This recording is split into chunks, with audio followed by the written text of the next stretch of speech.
Hello YouTube, welcome to the channel. Now then, on today's video we're going to be looking at this. It's the latest offering from LDRC. It's their LD18401, a 1/18th scale of a four-door Range Rover Classic. Now if you're a fan of the show, if you're a fan of the channel, you'll know that I have a bit of a soft spot for Range Rover bodies. So when this came out, I thought, you know what, we're going to have to try this. I got this on AliExpress. They're super cheap, these things are. They're $32.99 at the moment. I'll leave a link in the description. It's four-wheel drive, 2.4 gig. Anyway, let's get it out of the box and have a look. So I'm dying to see what this little Range Rover actually looks like. Right then, in the box we've got some instructions, we've got some accessories, and there is a screwdriver and a USB battery charger in there. There's also a metal wheel spanner stroke wrench. We've got a very basic transmitter, but do you know what, I wouldn't expect anything else for sort of $32.99. It's very basic. All we've got is a steering trim adjustment and obviously the usual accoutrement with regards to throttle and steering. Nice thumb operated steering wheel though, that will come in handy when you're shooting a video for this thing. Last but not least, we have the actual model itself, and it's even better in the flesh than it is in the photographs, which is surprising. It looks absolutely mint. I mean, they've done a really good job of making this thing look like a Range Rover Classic. It looks absolutely bang on. The reason I like a classic looking Range Rover is years and years ago my dad had one, a four-door one. And at the time I was absolutely obsessed with it. He still actually owns it, but unfortunately it's stuck in my brother's garden at the moment, not moving. But like I say, they have done a smashing job of making this thing look like a two-door Range Rover, even down to the Range Rover Classic three-spoke alloy wheels. They look amazing. Seems like it's got reasonable suspension. Underneath, let's have a quick butcher's at it. We've got it's all very plasticky, but for $32.99 I am not surprised. We've got a little body mounted servo there, and I like the way they've put a little ball joint on the steering arm to allow it to move without actually affecting the axle too much. But the suspension seems pretty compliant. The little tyres it comes with are absolutely rock hard and horrible, I must admit. I'm going to have to find the battery on this thing. It's got to be located somewhere, but I'll have a quick butcher's in the instructions. It might even be a 280 or a 270 motor and gearbox of this thing. Everything's there though, all the little links and everything. It looks absolutely bang on. But let's have a look, see if I can locate the battery and take it from there. Okay, the battery lives at the back underneath the body, and the body literally lifts up with one. You undo one screw, flip a little catch, and the whole body comes up, which is neat. Also, the battery's held in by this little clip here. The battery is a little 500 milliamp hour 2S battery. Looks very similar to the old school ones you used to get in WPL, to be honest. We do indeed have a 370 motor, so this thing is going to have some torque in it, to be honest, because that's a fair old motor for what is essentially a little 1/18th scale truck. Also, we've got a nice 3-wire steering servo at the front there. Nice to see that they're not using an horrible 5-wire one. And our ESC receiver lives under this little plastic cover here. But everything seems to be present and correct. Let's charge the battery. Actually, we'll just plug the battery in and see what these lights are like. Okay, it looks like you've just got a set of headlights. There doesn't appear to be any other lights on the vehicle at all, which is no bad thing really. It would have been mint if there were some indicators and stuff like that though. But what I will do, I'll charge the battery up, and while I'm waiting for the battery to charge up, I'll put on all the little body bits and pieces. Anyway, let's go for it. Right, that's all the accessories on. One final thing is this. Dun, dun, dun. Look at that. Now, I did have to use a little drop of super glue and some small drill bits, because a lot of the holes for the accessories were sort of painted over. So it was a bit of a faff, but got there in the end. Now, either LDRC's supplied battery charger isn't working, or the battery in this car is fully charged. It is showing 8 volts on the meter, so it might be as it's turned up fully charged and the charger just won't basically charge it anymore. But we'll soon find out. Anyway, let's quickly try this thing before we take it outside. Oh, crikey. Quite responsive, the throttle. It's got quite a fast servo on it as well.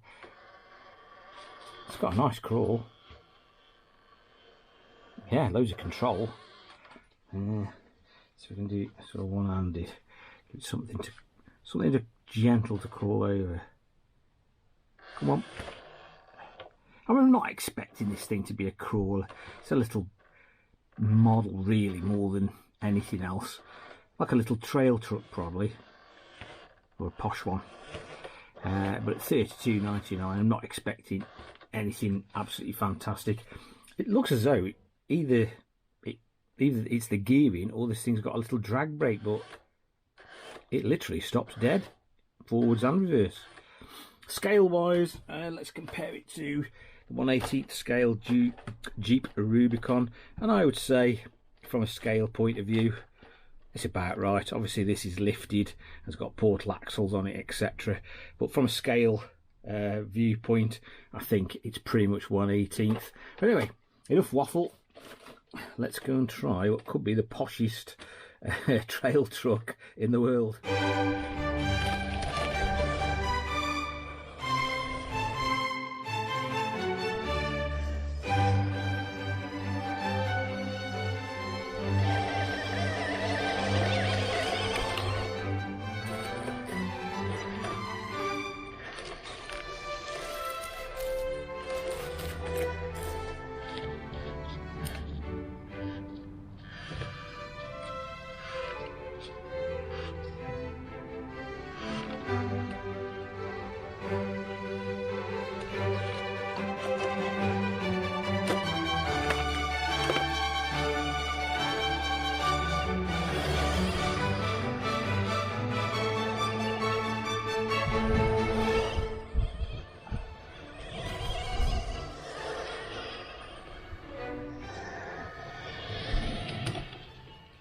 Okay, then back inside, what do we think of the little LD18 401 Range Rover Classic here? Let's have some good and bad points, shall we? Won't break with tradition, but we'll start with the bad points first. The first of which is, when I was using this thing, I don't think the electronics are particularly good in this shock horror for $32.99. It just lacks a little bit of power, considering we've got a nice big 370 motor, and it lacks a little bit of low down control stroke modulation. So it was quite jerky, and sometimes going in reverse it would sort of stop, get hung up, and you have to give it a good tug and then it would go again. I know I feel as though I'm being particularly harsh on this thing, but I'm only telling you, it's only my opinion, but I do feel as though the electronics in this aren't taking advantage of that 370 motor we've got. Also, the other thing I didn't like, and this is again might be a minor thing, or I might have a broken charger, but there's no indicator light on the charger to tell you whether it's charging or to tell you whether it's finished charging the battery. Like I say, I don't know if I've got a faulty charger. It seems to be doing something, but I'm not entirely sure what. Right, let's have some good points, shall we? The first of which is basically the elephant in the room, is the looks of this thing. It looks absolutely fantastic. They've really done a nice job of making this thing look like a four-door Range Rover Classic.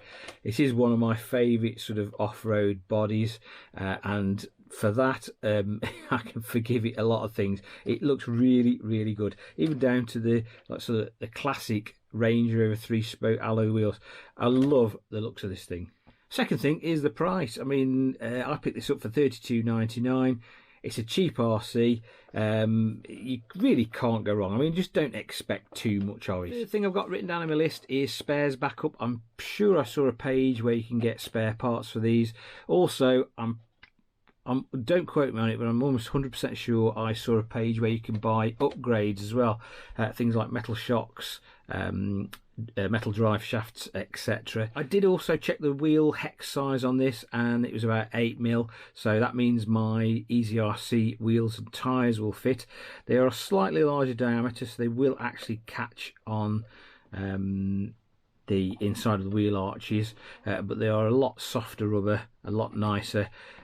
The only problem is, like I say, I think I'll have to find a way of jacking it up, but I'm pretty sure at the moment you can get spares back up for these. Well, in the conclusion time, I'm going to recommend the little LD18401 to you guys. And I'm going to say, on the balance of things, yes. It's not a bad little RC truck. It will do a little bit of gentle off-roading.